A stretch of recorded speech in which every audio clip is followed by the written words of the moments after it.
Country versus Metal podcast. How you doing, man? Doing wonderful. Thank you. I was saying thank you again for adjusting to my schedule. I appreciate it. Yeah, man, dude. Thank you for doing this, and also thank you for doing podcasts because there's a lot of articles written about you, but not a lot of interviews. Did I find? But I did find that you have ramped up doing the podcasts, and I listened to a bunch of them, and I was like really trying, to do something different so you're not regurgitating the same thing, the same over and over. So it keeps it interesting for you. So the fans can have that access without you getting burned out of being the broken record of everything. It's cool. It's cool to hear your personality as well because it's nice to know that like you can introduce your artist to your parents. You know what I mean? I like that. Yeah, thank you. And yeah, and speaking to the podcast as well, we did that before. We did that like we did 60 something of them during the COVID times, and I love being on the end that you're on as well, and really grew to love that. So I'd probably rather do what you're doing than what I'm doing in terms of being on that end of the interviewee. I really enjoyed doing that, and I thank you for having me on. But yeah, we just finished up working on some kind of. I guess it would be kind of described as a live podcast. We're going to be doing the video and the audio, but sitting down with songwriters is kind of a songwriter interview and a songwriter type of situation. And we just shot the first four of those, and we'll start releasing those at the beginning of 2025. But it puts me back in the interviewer chair, so I missed that a little bit after the podcast. Yeah, it's fun, and like I try to keep these like a conversation, not like like an interview type. Yeah. But yeah, listening to you on the podcast, I'd been to Texas. I've been to Texas twice now, and the first time I went to Texas, I was like, "Where's the accent?" Then I listened to your podcast with Adam Hood, and you were talking about the Texas accent, and like you can't like unlearn how to read, and I can't unhear you emphasizing like how you say like time Time now five. Yeah. the eyes the yeah Eyes. Yeah. that's all I heard. I was like, thanks, Cody. There it is. It was there playing daylight. It's true. And the South is funny just in and of itself. You have the deep South, which, Mississippi, Alabama, Georgia, Louisiana is kind of, they have their own thing going on. Texas kind of has its own thing going on. Florida's obvious. They have their own, kind of thing, or not thing at all, really. But yeah, the deep South into the Carolinas, they kind of have their own thing too. So it's funny, but because Texas is so big, I can tell you, like East Texas has the most predominant of the Texas thing, I think, that you hear. But yeah, it's funny. It's got its own thing going on. Where are you from? Where do you live? Delaware. You're in Delaware. Yeah. That makes a lot of sense. There's it's a really big New England, a lot of metal up there. We have our guitar player Jake is he's from outside of Boston, and he's been in rock and metal bands most of his career, and cut his teeth up that way. A lot of metal up there. Yeah, not a lot of country, but I will say, out of like all the artists I've done, outside of like like Parker McCollum and Cody Johnson, the independent, if somebody was to say a name that I would know that was like the independent Texas country artist, it would definitely be you, because I have friends that they know who you are, and my one buddy who I play music with, like we actually put your songs on our set list, and I'm surprised he hasn't like climbed through my window. It's just he would have so many questions for you, because he's trying to do the same thing you've been doing. Yeah. But Well, doing what I'm doing, came from how I do things is still very punk and metal. Yeah. The DIY thing, that was a page, that's right out of the Rock and Roll Handbook 101. Yeah, I definitely you take fan support over like corporate influence. And Mhm. I love that. Mhm. Mhm. And like it's fun. You ever seen the movie like Felon? Which one? Felon.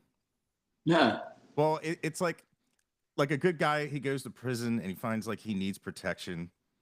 So he joins it, he joins a clique, and then he gets put somewhere else and he's in a cell with a guy that he he he is part of no clique and he can go out, not get jumped. Everybody respects him. And I was like, that's Cody Jinks. You know what I mean? Like you can headline a country festival and you can go play with Zach Wild. Now, is that more your music or more like your fans are just like hybrids of loving both genres? Yes, I think all the above. We've been very fortunate because I'm from the South, and being from the South, we have honky tonk music, and honky tonk obviously, isn't just flat out rock or metal, but it's honky tonk has country, rock, blues, all of it in. And my dad always told me, he said, you got to keep them on the dance floor, and um, no matter what, you got to make them feel something, move something, and just musically, to me, everything was a grab bag. Whenever I was a kid, it was always, if it was good, it was good. If it moved you, it moved you. Um, and I just took, obviously my country influence, and then kind of my rock and metal and punk mindset, and became whatever it is we are now. But we're one of those bands, like you said, we've always been able. You can put us in a country bar, we're going to be great. You can put us in a rock and roll club, we're going to be great. You can put us in a blues bar, we're going to be great. You can put us in a biker bar, we're going to be fine. We can play with anybody. We play with the countryest of the country people. With the Clint Blacks and the whoever's, we could go on and on and on. But like you said, play with Clutch and Zach Wild and Corrosion of Conformity. We are an anomaly, and that's not just tooting our own horn. It's just what we are. We're a product of American music, Yeah. and our band is comprised of a bunch of really weird kind of different eclectic kinds of music. Our drummer Dave runs the radio most of the time after the shows on the bus, and he's always listening to something really weird. So it's just, we've got blues guys and country guys and rock and roll guys, and all just indie. Dave was an indie rock guy in a band called the Heartless Bastards for years and years. We have one of the best country picking guitar players in Chris Clarity. We have Jake Lettner, who's a metalhead through and through, on the other lead guitar. And to hear those guys work together, you wouldn't think it would work, but it's just insane fun. And then you throw in Hot Rod, who is Hot Rod's arguably the best steel player in the world. And he won't tell you that. He'll tell you there's a couple of people better than him. But um, I mean, dude, when you take just those three guys just on their guitar, because we're a guitar band, Yeah. it's insane. All the different kinds of everything. You can hear our influences from Keith Whitley to Motorhead, and we're just an American band. We have so much fun doing what we do. Yeah. I've seen you live a couple of times and it works. The first time I saw you live, one of the coolest moments was you looked at a guy and go, hell yeah, man, Slayer, cool shirt. It's one of my favorite bands. And I was like, it's something that simple. I was like, that's awesome. Because coming from that side of it, I would never, because I'd heard the snap clap track, you know, to country to me was like achy breaky heart, and I'd Mhm. heard like I got friends in low place, which it's just not me, you know. Yeah, it's kind of the equivalent of, I guess you would say like, oh, I've heard Inner Sandman, and I've heard, um, whatever, insert rock and roll or metal song there. To most people, it's like, yeah, yeah, okay, cool, yeah, I've heard that. It's to you, it was Achy Breaky Heart, or insert another, Friends in Low Places, or whatever. Yeah, it goes both ways with the different kinds of music, but that's what's fun, because it's like, man, yeah, Inner Sandman's great. Everybody knows that. Friends from Low Places is great. Everybody loves that song. It's a sing along. It's the same kind of song. You could probably go the rest of your life without hearing it and be fine. It's kind of like, I don't know, Kashmir, or I mean, like, there's just certain songs we've heard them. They're great, but go back and listen to Kill 'Em All, or go back and listen, to whatever, old stuff, just dig in. And the wealth of country music, because country music really, if you look at just music lineage overall, modern country music has only been what it's doing right now for the last 100 years. It started with Jimmy Rogers, and doing the bit of the singing lineman and whatnot. That was the first kind of country rock star we had back in the day. And, um, fast forward 30 years, you've got Chuck Berry doing what Chuck Berry did and started that. And then, metal started, real metal as we know it today. And forgive me if I'm wrong, or this is my humble opinion. I've learned to say that in this business. But, real metal as we know it today starts and ends with Sabbath. Um, we can split hairs all day, but like modern country music as we know it right now, we have not Jimmy Rogers to thank, but we have guys like Hank Williams and Lefty Frizzell to thank for that. Sprinkle some Bob Wills in and stuff like that. But, modern metal music as we know it today, and you could argue that, something Stone Cold Crazy perhaps was the first thrash song. I don't know. I've heard that argument. But that didn't happen until late 60s. And so you're looking at two types of music that neither one of them are really that old, Yeah. especially metal music. Yeah. And taking the mentality of metal music, and putting it, like, and weaving that into the fabric of my country music, that's helped us create a grassroots effort that gives us the country music equivalent of Slayer fans. Yeah. Because I know we're around the same age, and like when we were growing up, like the heavy metal and all that, it became like diplomatic. All like the Live at Moscow, you see just so many people, and I, man, I just remembered like just seeing that, and I don't know if that ever affected you, like the crowds, the lifestyle, and it's like what I like about you, people were like, Cody's the one that wanted to get out of Texas, and like seeing that, like when you're growing up, was that like a big thing? Like why do I just want to take over one state when I could take over the world? And I don't know, it's just it's something about just remember seeing that, just like everyone, just how, I just wanted to be different. I wanted to be yeah, different from everybody. But the thing about getting out of Texas, and kind of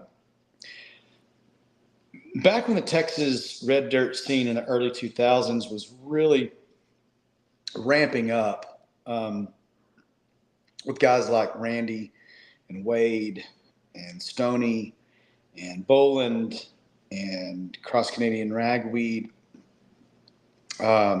who are all, I've played with all of them. They're all, I'll say they're all friends or at least buddies or acquaintances. I couldn't compete with them. And it was a market, because those guys have made predominantly have made their living in the South, Texas, Oklahoma, Louisiana, kind of that region. And I was more of a Henry Rollins kind of get in the van and go type of dude. Um, I thought that if I could have, because like I said, man, I'm a honky tonker through and through. And I say, I don't know if I have a country heart and a metal soul or vice versa, but I knew that I wasn't going to bang my head against the wall. When I finally did establish a foothold in country music, or at least, whatever my brand of music is, because I was, covering stuff I grew up on, Merle Haggard songs and stuff like that, and George Strait songs, and stuff that I still do, and stuff that still I love to play live. But I had to get out of Texas, and so I took the get in the van and go attitude from, ultimately, Rollins or Black Flag, and I applied it to my rock and roll country music. And we just stayed on the road. A lot of people don't realize that we were on the road. We were on the road longer than we have been successful. If that blows a lot of people's minds. We were on the road for 10 years. Wow. Poor and broke and riding around in an old Winnebago, not making any money and going further and further into debt before we hit. We hit when I was 37 years old. I'm only 44 now. That's been 7 years ago, 8 years ago. We did it for 10 years before we even had any sort of success, like mainstream. Yeah. So 10 years on the road. How long is that in like real years? It's I'm 44 now. I'm more like probably 68 or 69. I don't know. yeah. We did it the hard way. Nobody did it harder, and I think that was a badge of honor for us as well. Nobody went harder than we did. No, I don't genre of music. I don't give a fuck. You can put any name, any band. We did it harder than they did. I don't give a shit. Yeah. And that's just the spirit, man. Not a lot of people like have that entrepreneurial, like, let's just get in, put the miles down, and even if they don't love us, they will one day. Just never. We very much had that. We very much had every time we went into, and still have that fight. That's why I know I'm not done. I still feel like I need to go, and even if it's a town I've been in, I've been doing this 25 years, so I've been to all of them basically. Every time we go back, I don't feel like I'm fighting so much to win that town over. I'm fighting to win the new people that are in that town that haven't seen us before. I'm fighting every time we go back that if you've seen me 10 times, I want you to come see me an 11th, 12th, 13th time. I want to keep earning the right to play for you. The band wants to keep making the show better. We want to give you the songs you want to hear, but we want to hit you with the old songs that you forgot about. We want to hit you with the new songs that are hopefully kicking ass. It's a country show. It's a rock and roll show with mostly country music. Yeah. And it's fun. It's just, like I said, we're a grab bag. We've just taken so many elements of different types of music. And, if you want to know how we kind of have modeled our show is go watch it. And I'm not going to compare us to them at all, but it's like you had Garth Brooks changed everything with Chris Ledoux. Garth Brooks started putting on Chris Ledoux's show because he was like, that's awesome. And Chris Ledoux put on a rock and roll show, just like we're doing. But if you want to see one of the most fun shows, go watch an Anthrax show. They're doing this. They're just if you speed up the camera, like the guys are doing this. Really? And that's what, that's what I wanted to give our country artists too. It's, we can slow down and we can, like our band can take a waltz and just make it look badass. Like it still sounds like a waltz, but we move and we're rocking out, like we have guys that get up there, like we are rocking out, and we're having fun, man. Yeah. I have to ask. And now when you were playing in Texas and Rita showed up, was that an actual dime guitar that he played? It's right there. It's right. That's it. Okay. See that hanging right there? That's the first of this year's new Dean Zielinski dime guitars. Okay. That's the first one Dean gave to Rita to be played on stage. That's actually the one I played at Berserkus. And it's serial number, I think 3 or 4. It was one of the first production models that Dean let out. And so, yeah, Rita gave that to me, Pennsylvania, a month ago for that. So that's pretty cool. Yeah, that's that guitar. Yeah, I haven't seen her in like any media outlet for a while. It was really cool to see that she's still, out there doing the music thing, and they're still continuing the legacy. Oh yeah, she's keeping it alive, man. She's a sharp lady. We just did some a lot of cross promo with her. She's got her the Blacktooth whiskey that obviously dime with Blacktooths and all that, and so yeah, she said, "Hey, could we take your song Must Be the Whiskey?" And she said, "Would you do Must Be the Blacktooth?" And I said, "I'll do you one better." I said, "We'll record it live in Pennsylvania at Berserkus, and I'll just give you the audio." And so, if that tells you anything, that's a handshake deal. I let her use that song for free with no agreement. Most people would get sued over that, but that's what I think about of Rita, and having played the club Dime and Benny used to own coming up with Unchecked Aggression, the metal band I was in. Spending the small amount of time hanging around Dime the couple times I did. The reason I treat my fans the way I do is because of Dimebag, really, and the way that he always treated his fans. And Rita and I, over the years, we have a working relationship now as well. Actually, our merch team's getting some new merch stuff done up for her.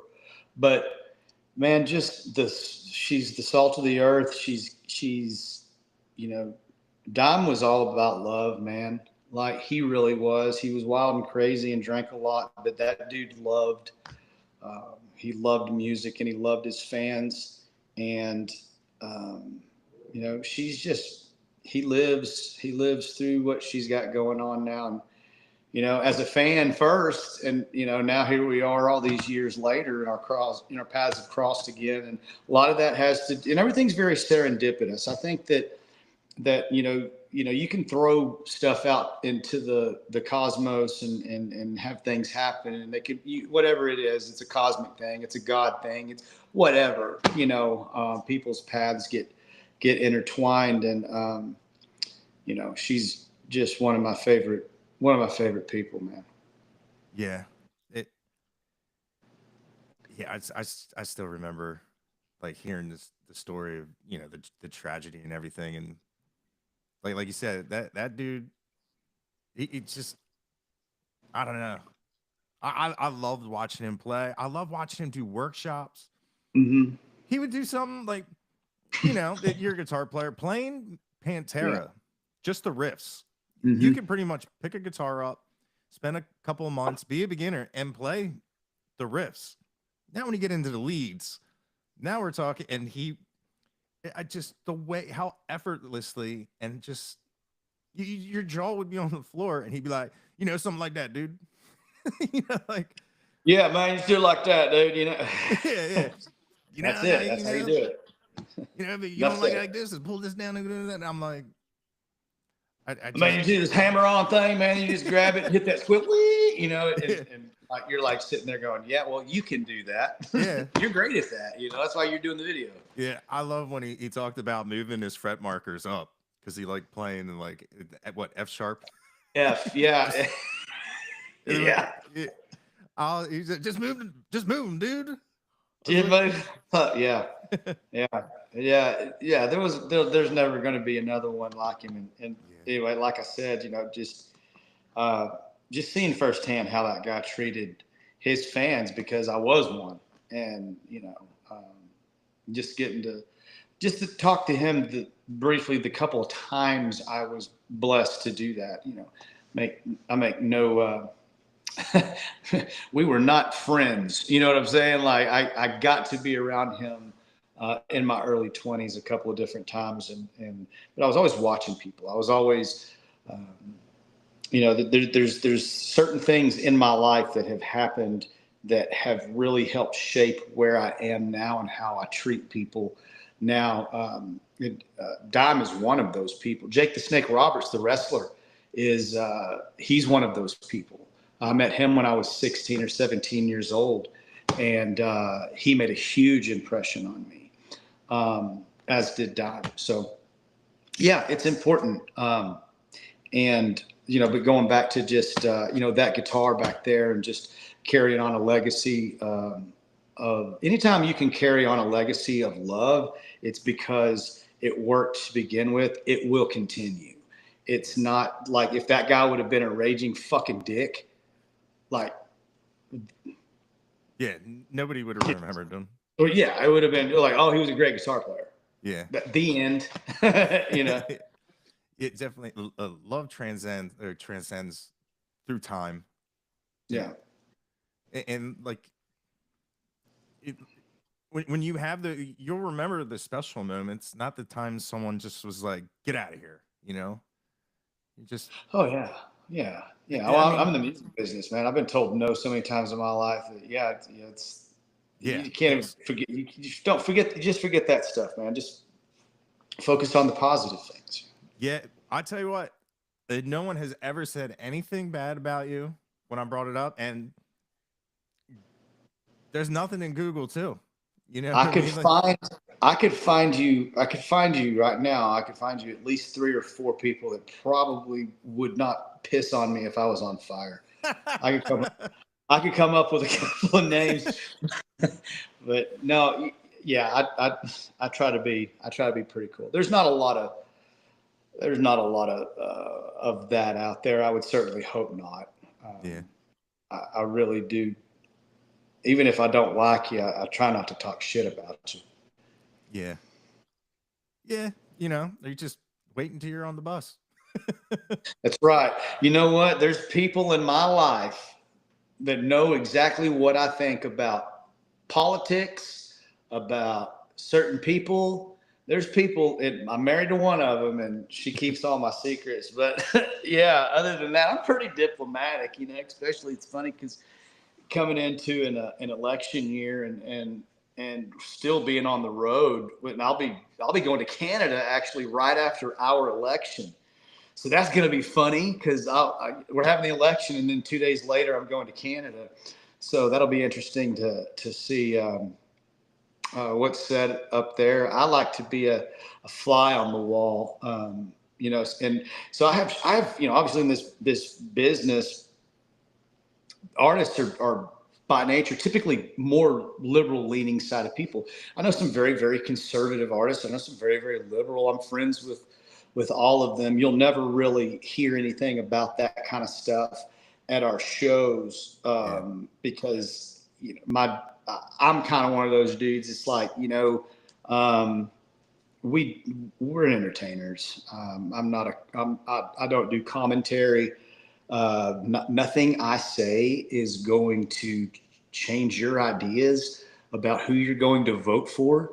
Like, why would I say anything? You know? So in terms of, you know, not being a rabble rouser, because it's easy whenever you have a more staunchly conservative crowd. all the time. Like in country music, you know, it's probably a more conservative crowd by and large, but not completely. So, you know, you can go out there and you can whip anybody up into a frenzy about anything you want to, you know. But to me, that's not being a good master of ceremonies. I don't think, you know, I think here's another thing that's so damn funny about what we do is that you can say look. Okay, I know Dave Mustaine's gotten in trouble for being too political over the years, right? Yeah. Not in trouble, but you know, dude, I love Megadeth. I love Dave. But you know, look at the Peace Sells video, you know, and the dad walks in, you know, he's like, I want to watch the news, and he's like, this is the news. You know, I love that, and that's for Dave to do. Yeah. You know, like I don't know that it was going this side or whatever, but if I'm going to sing anything, I'm going to sing more about the separation of what we have going on. Like I'm going to sing about the underlying disdain that everybody's feeling, no matter which side you're on. We can all feel the you know, it's not the era of good feelings anymore. It's the era of fuck you, you know, and you know, like what's going on right now is like, if you've seen Ghostbusters 2, and they have that pink ooze that's flowing under New York City, and when the Ghostbuster guys go down to investigate, they fall in it, and then they start fighting with each other, and the whole world's just got a bunch of that ooze going on right now, and you know, politicizing everything. You know, you're weaponizing the media, and those should be the first people that should be defunded. They're not even journalists anymore. They're actors, and they have scripts. And this guy worked for CNN 10 years ago and was liberal as hell, and now he's working for Fox, and he's all, you know, company guy. It's like, dude, come to my show. I'm gonna give you 3 hours to get away from that shit, dude. Yeah. Just enjoy yourself. Yep. But yeah, it's funny. Like, I have seen Dave Mustaine say some things, and I just like roll my eyes. I'm like, come on, man. Like, yeah, let him do it, man.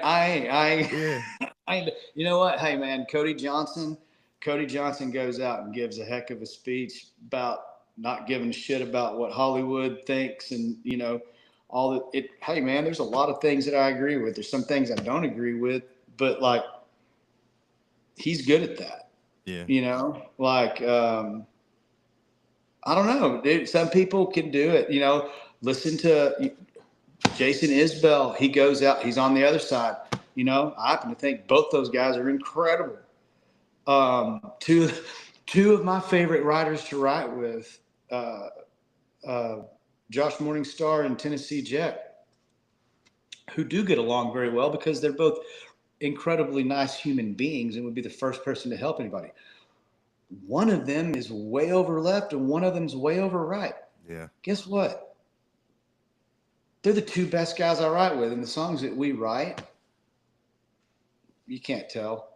You can't tell who thinks what. You know why? Yeah. Because we're trying to write great songs, man. You know, it's like everything gets thrown in your face these days, and everybody wants to be up in arms about something. When you want to be up in arms about something, you can be. Things are tough enough right now. I had 2 meetings this morning about how hard touring is right now for every band. I'm talking genre specific out the window. Touring for bands right now is tough, no matter what genre you're in. The money has gone down. You know, people have tightened up the budgets, and man, it's record companies are looking for alternate ways, you know, by clicks to try to bring revenue in.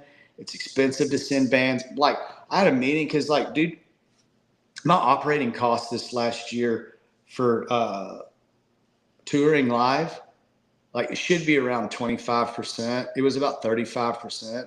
Oh, wow. Because the cost of touring has gone up so much. Hotels have gone up. Those tour buses are expensive. Those plane rides are expensive.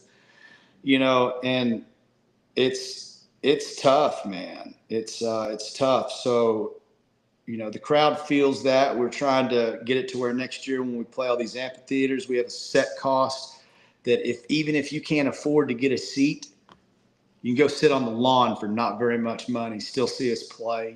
Like we're trying to do as many things as we can to just ride the wave, because all we can do is sit back and wait as artists. When COVID came, we were deemed non-essential.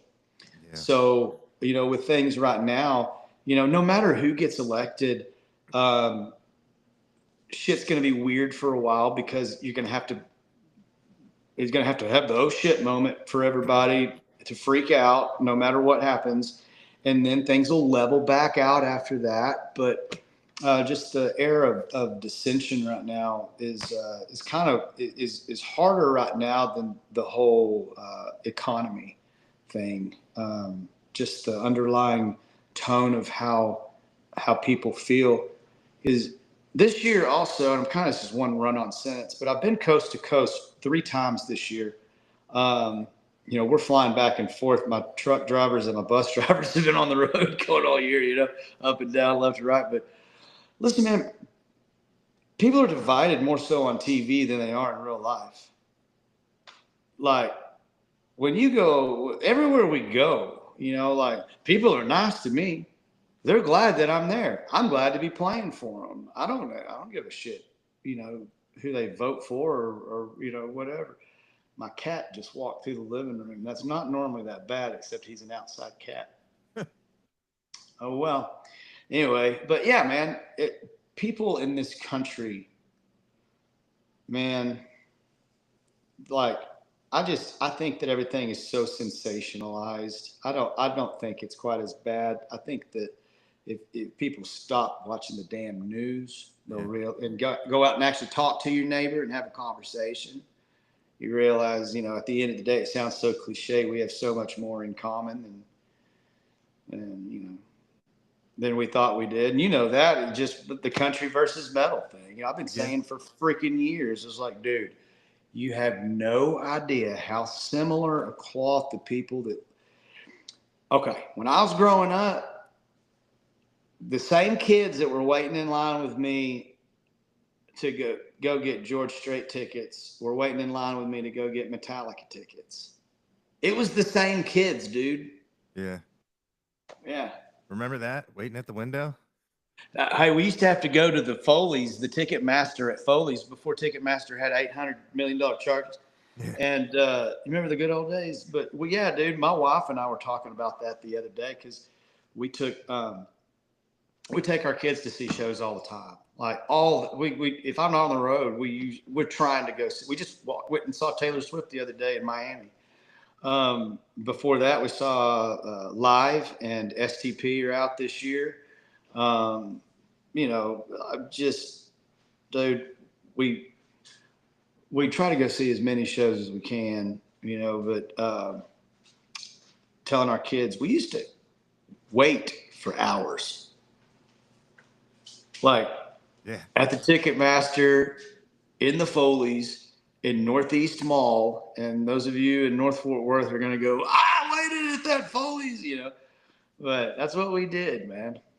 It's crazy. Like even like waiting for it didn't matter if it was like a Sam Goody, The Wall, you having to wait for the mall, or like even Best Buy, Blockbuster music, and you're like, man, I hope these people aren't here to get what I'm here for. And every time, like, I'd be running over and I'd be like, man, no one's going over this section for like.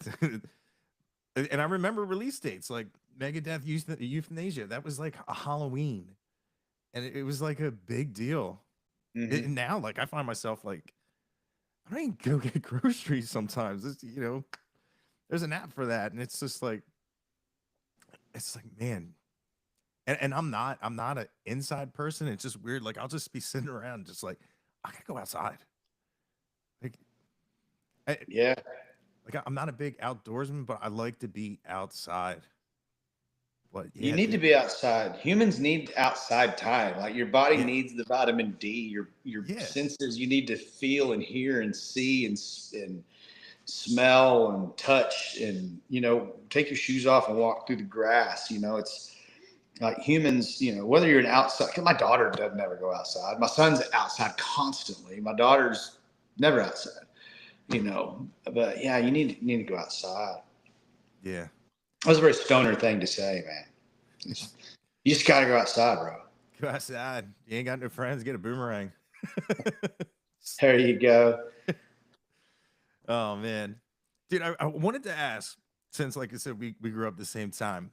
Now, around like the '90s, how did you feel? Like you were like a lead guitarist for your thrash metal band, right? Rhythm and lead vocals. Rhythm and lead. Okay.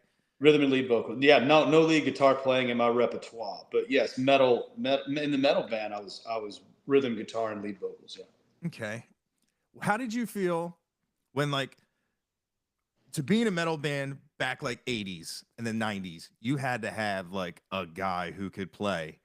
Then grunge came out, and they're like, no lessons, just start a band, write songs. They just kind of threw out all the technical side of music. It was almost kind of like it felt like overnight. And how did you feel? Like, because I know how I love playing lead guitar, and I just remember being like, I miss that, like, because like when you had like your Dimes and George Lynch's and Steve Vai and like all the guys that could play Mm-hmm. anything. And then it came out like I love Nirvana and all Mm-hmm. like Soundgarden and everything, but it just was weird how that all just kind of like they like you said like back with like state like Motley Crue like like the Tommy Lee being upside down Mm-hmm. and all like the big pyrotechnics, the shows and the theatrics of like Pink Floyd. And then it came out, it was like put on a dirty cardigan and just play.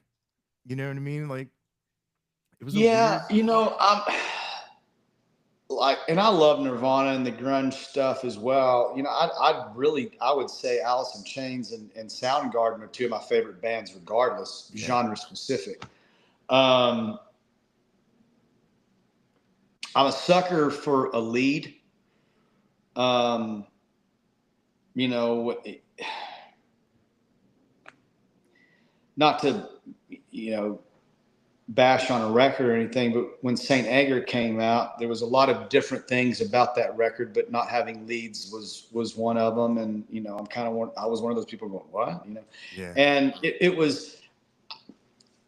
We're a guitar band. We have three guys on stage that can play lead on. I mean, just we have three lead guitar players essentially on stage. If you want to throw our steel player in there, and we triple lead a lot of stuff with two lead guitars and a steel. Yeah. We do a lot of really crazy stuff like that. So I'm not one of those guys that whenever the grunge thing came out said grunge killed metal or hard rock or grunge killed, because at that time, the 80s, the thrash bands owned the 80s and the hair bands owned the 80s. And they used to make fun of each other. And then the 90s came along, and there's going to be some sort of changing of the guard. And it was the grunge thing. And it was the flannels and the mopey teenager and the Seattle sludge and you know, that was when I was in high school, and being from where we had a big heroin problem in this part of the country. And that was being exacerbated because Kurt Cobain had just done all that, and it was kind of being celebrated in music in term, Lane.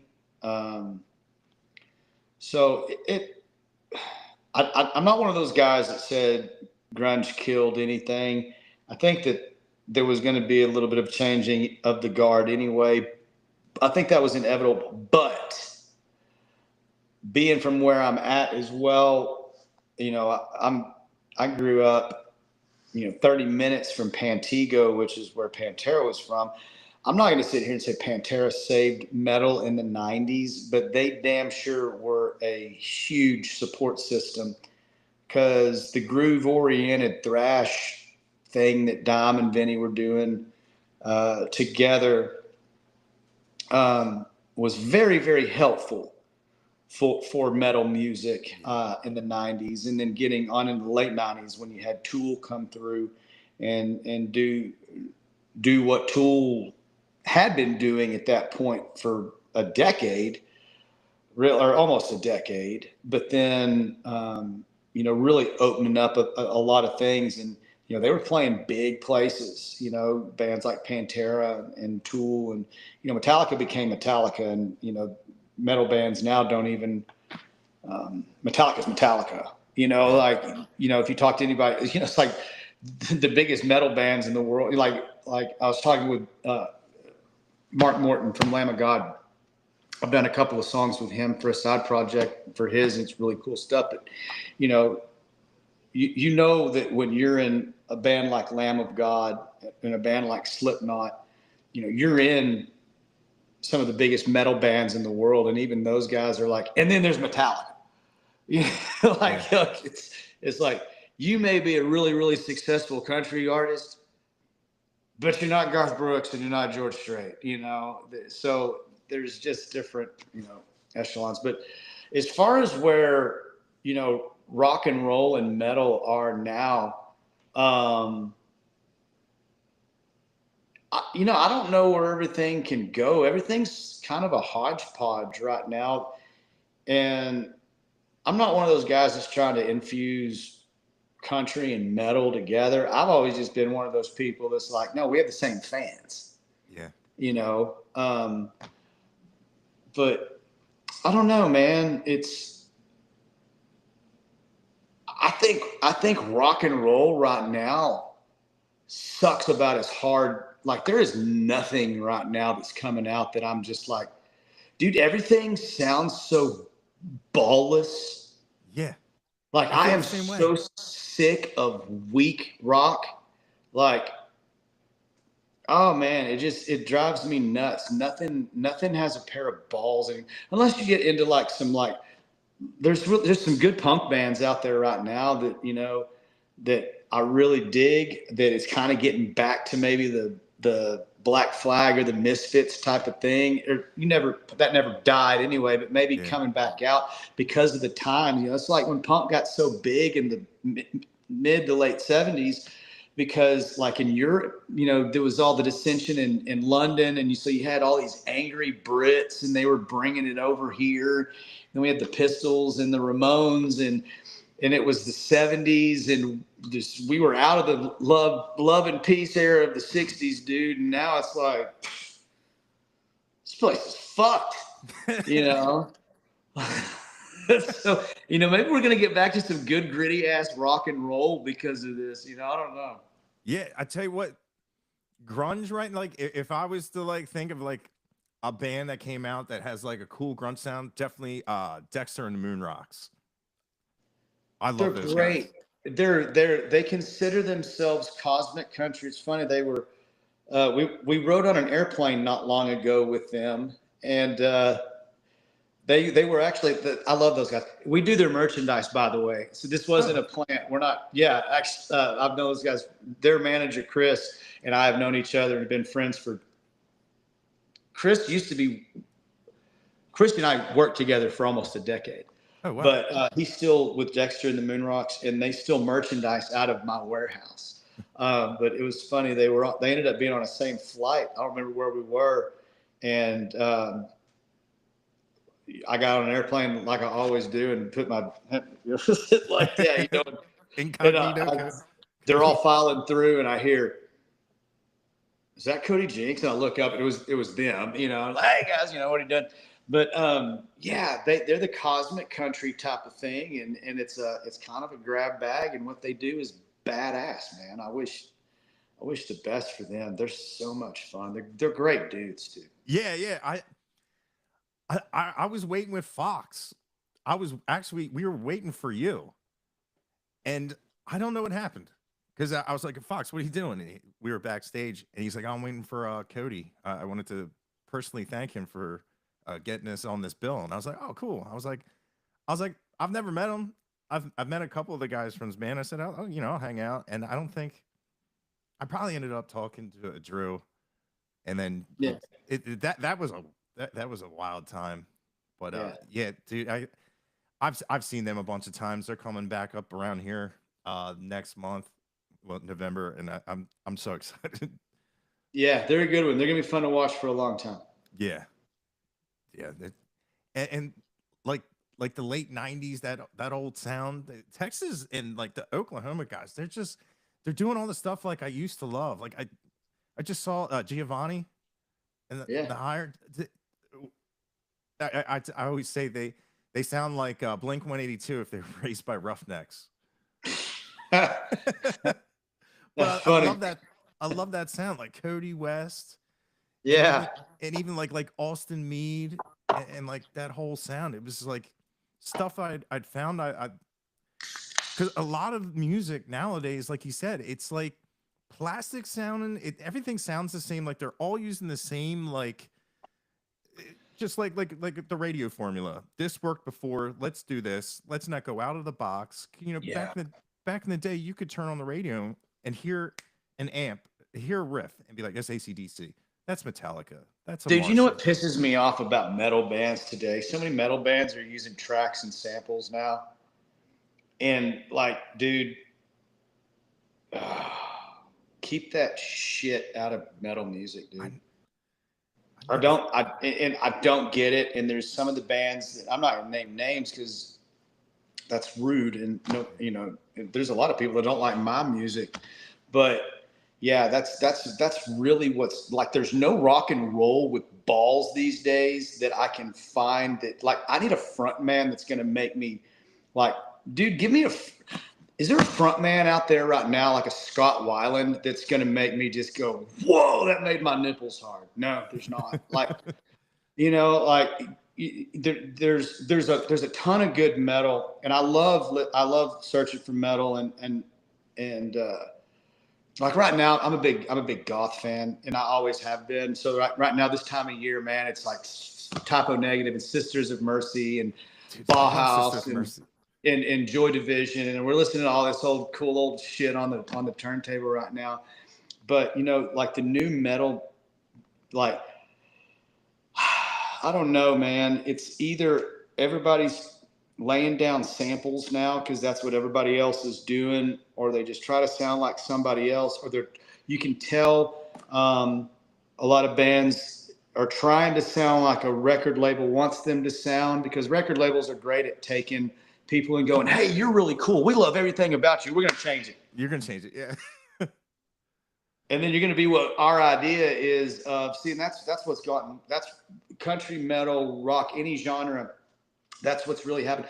Metal, the record labels, period, used to be run by people that knew music. They're not anymore. Yeah. Some of them still are, the smaller ones. But the bigger ones are run by business people. And the business people that don't play anything, that are told by the people that are looking for algorithms, this is what's selling, this is what we need to do, this is what we can jam down everybody's throat. And so you have lackluster rock and roll, and you have a bunch of samples in your metal, and then you have country music. And no offense to at all, like the Jelly Rolls and the Post Malones and stuff like that, but all the record labels have their people. Like, we got to write a song with Post Malone. We got to write a song with Jelly Roll, because that's what's hitting right now, and that's what's going to make that record label some money right now, even if it's a subpar song. So my own genre is guilty of doing that, and probably is, more so than most genres right now. Country's looking for any sort of credibility. That's why there's not a CMA or an ACM or any kind of award show that has anything to do with country music that doesn't have pop stars. Yeah. It's like that's all well and good, but it is, I guess it is what it is, and that's what they do. They're eating themselves alive, because outside of that world, people are starting to realize that the music that they miss and loved and held dear, it's out there. It's just Yeah, unfortunately you have to go look for it. you And do. it- and Yeah. that's what I really like I've been trying to do it because people are like, how come you don't do this? How come you do that? And I'm like, no, man. Like there's somebody out there like me. It's funny you say like around this time of year is like goth, and it made me think like I'm gonna go listen to the 69 Eyes and stuff like that. Like, I love 69 Eyes. That's a great yeah, bit because you can't listen to 69 Eyes and go, well, tell me those guys weren't Sisters of Mercy fan. You know, it's yeah, like, dude, it's Sisters of Mercy 2.0. yeah, You know, yeah, yeah, yeah. I love 69 Eyes.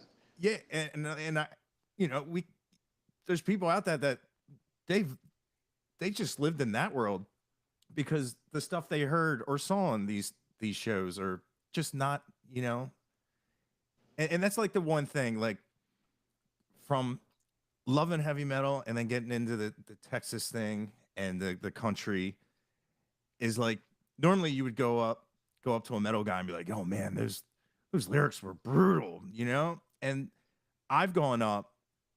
I remember someone was like, "Oh, I assume you know Tanner Usry." I was like, "Yeah, I met him before." I was like, "He made me cry," and he was Mhm. like, "Yeah, and did."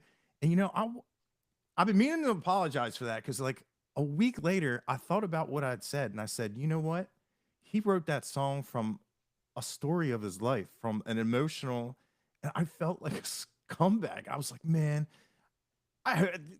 I imagine he knew that I didn't mean anything about it, but like that's like the difference. It's like as an artist, like you write these songs and it's pieces of like your being, and but from my point of view, I'm like, oh, that's what it's different of just the content and Well, the yeah, but you saying that a song that that he had that made you cry. I know Tanner, and like we did a lot of shows with him this year. And actually, we're going to do a lot of shows with him next year. Nobody knows that yet. There's a little fun fact for you. But yeah, man, you saying that to a guy like him, he would probably go, cool. Like, cause that's what I would think. I'd be like, good, I'm doing my job. yeah. Yeah, that was like the first time I had like just that feeling in the chest. I was like, whoa, because from what I've listened to, like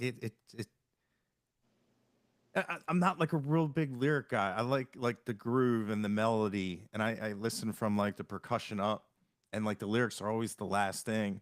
And I think that's like why like a lot of people like because a lot of people be like, I'll be listening to a song and be like, oh, I hear this, I hear that, and they're like, man, we never heard that. Hmm. But like sometimes I'll just totally miss lyrics, and it's just like it's just not something I'm used to. Of Well, a funny thing as an artist, as the guy and you play, I think you said you play, but as a guy that's on stage, watching how people react to some of our songs, like the song specific, we have a song called David, and the music to David is really really fun. The so people that don't know the words are dancing and like yeah, like the people that are listening to the words are crying. So you got half the people are going, yeah, the song rocks, and the other half of people are going, oh my god, this is the saddest thing ever. I had the same experience with Broken Window Serenade. I was like, oh, Yeah. this sounds like old time Eagles, and I'm like Mhm. loving the harmonica and everything. And then I see all the comments. I'm like, what? And I re-listened to it. I'm like, oh my god. Yeah. But Yeah. Yeah. yeah, that yeah, David. That's it. As my buddy would say, it's one of the greatest modern story songs.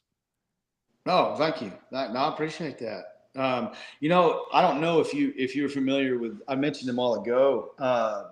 Jason Boland, Hmm. Jason Boland and the Stragglers. If you just want to hear some far out kind of stuff, man, just up to his new record, "The Light Saw Me," but as and just knowing what I know about you and your history and what I've been told or whatever, and you kind of starting this whole thing on because of the country thing and trying to learn more about it. Jason's one of my favorite.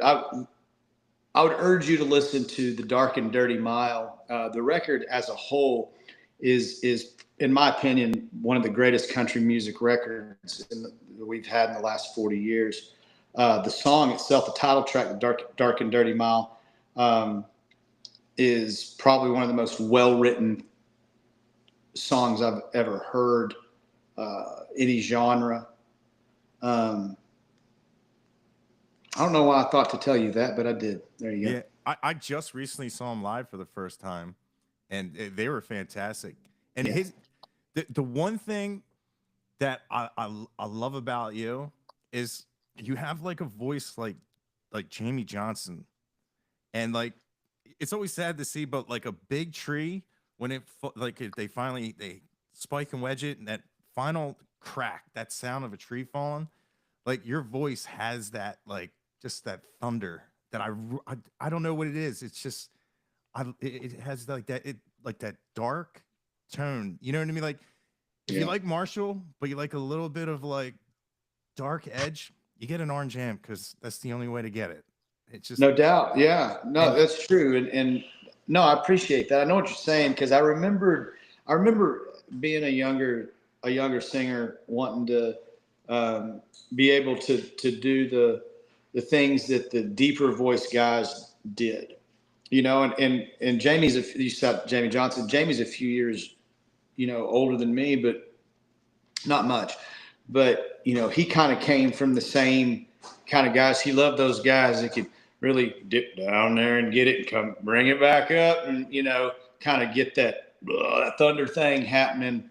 And just tracing your lineage back, guys like me that came from Merle Haggard's and Lefty Frizzell's and that style of singing, that baritone. Randy Travis was one of the best to ever do that type of booming kind of thing. that's cool to hear you do that. But it's been an hour if you have to roll. Man, I got a couple minutes. Our photographer T Stub, he travels with us. He's been on the road with me for 2 years. He just drove up from Austin. I got to do some promo headshots here in about 30 minutes. I got to put a coat on and do some promo shots for the Lefty Frizzell record. But yeah, man, hit me with a couple more if you got them, or All right. if there's anything else you wanted to touch on. Yeah, I guess I got like the Cody Jinks. Why do I know this kind of like how you used to do? I found some things. Yeah. I said one of the questions. If you could rewrite the soundtrack of any movie using only your songs, do you have a movie you would pick?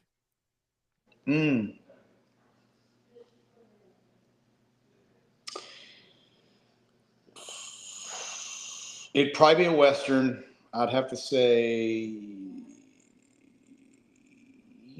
probably. I don't know what it would be. I'd say it'd be a Clint Eastwood movie, Clint Eastwood Western. I can narrow it down that far. Yeah, that's cool. And this one was interesting. This one might even be hard. If you if you could take a 1-day vacation into one of your own songs, which one would it be? Oh, a lot of my songs are trying to get away from where I was. Yeah.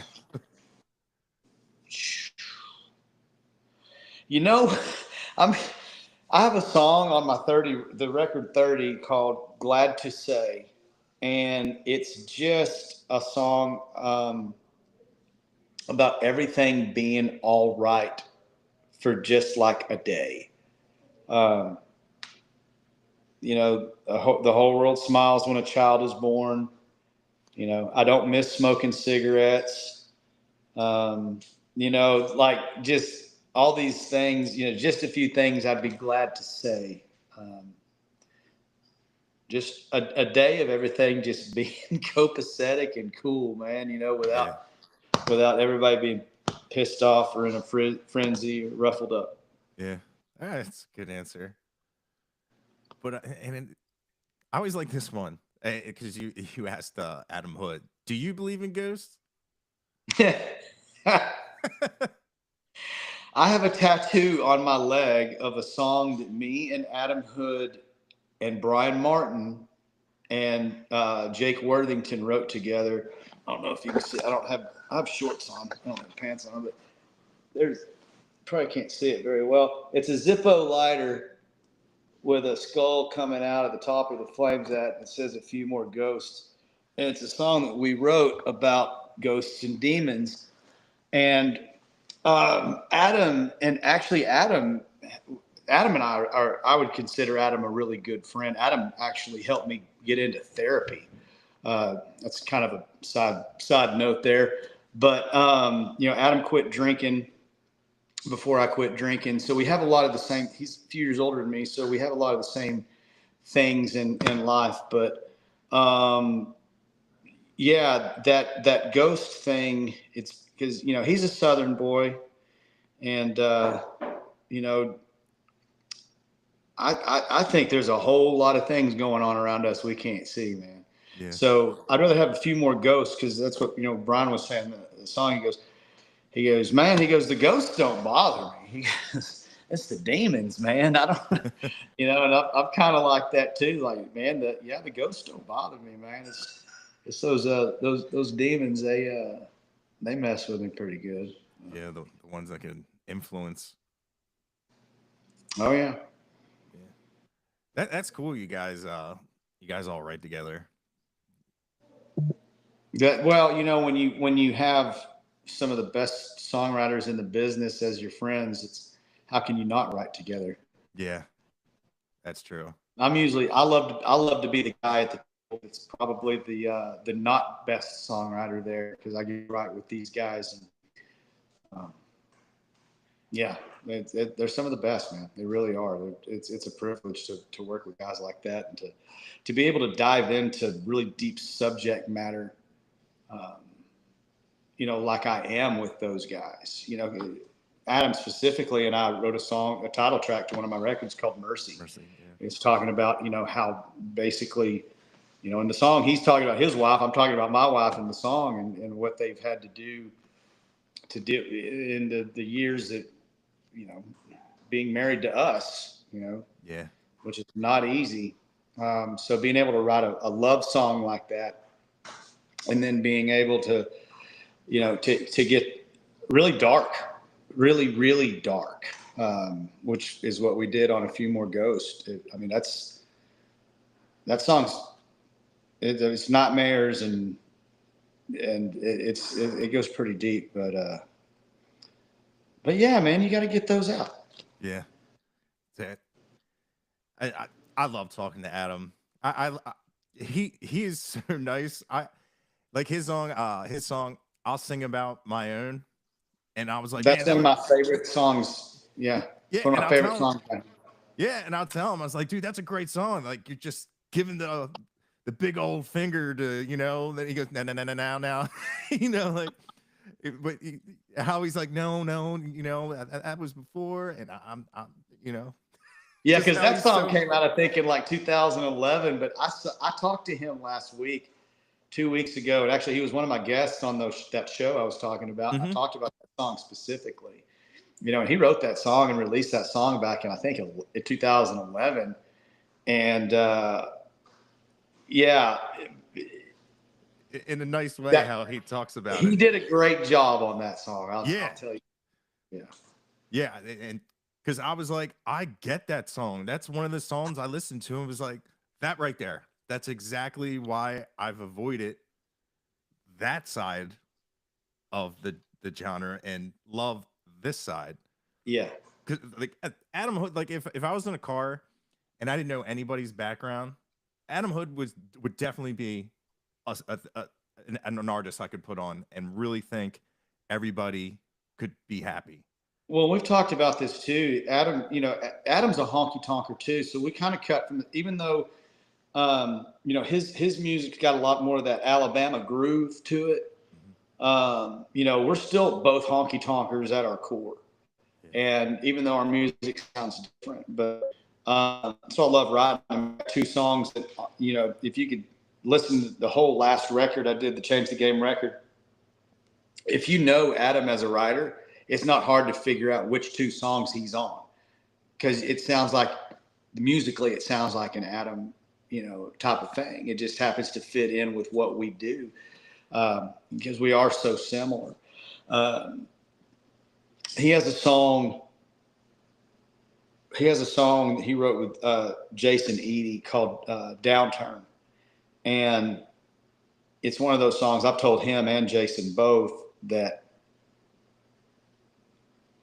I don't know if I say I could have written that song or should have written that song or wished I would have written that song, or that, that's one that, that song's about me, and that's what we do as songwriters, because people come up to those guys and say, that song you wrote, that's about me, and that's one that when they wrote that song and released it. And Adam has several songs, as does Jason, where, that's kind of like, that song's about me, but that's probably my favorite song that he's been a part of.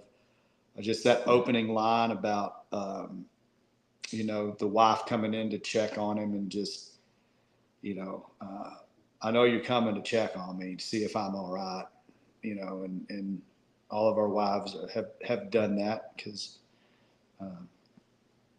we're kind of volatile people. We go up and down as artists and whatnot, and just the whole, this, talk about running in circles and chasing your tail and all that kind of stuff. So, yeah, I'm just a brilliant writer. It's just fun to write with my friends, because, being able to write a beautiful love song and then, write a song about the nightmares, being trapped in your own head. It's the human condition. The duality of man is I've got angels on this side and got the scary demon guy on that side, man. It's like that for everybody. Yeah. Yeah, the constant struggle. Yeah, it's every day, man. It's a paradox. It's light and dark. Are you the black wolf that day or the white wolf? And that's everybody every morning getting out of bed. Yeah.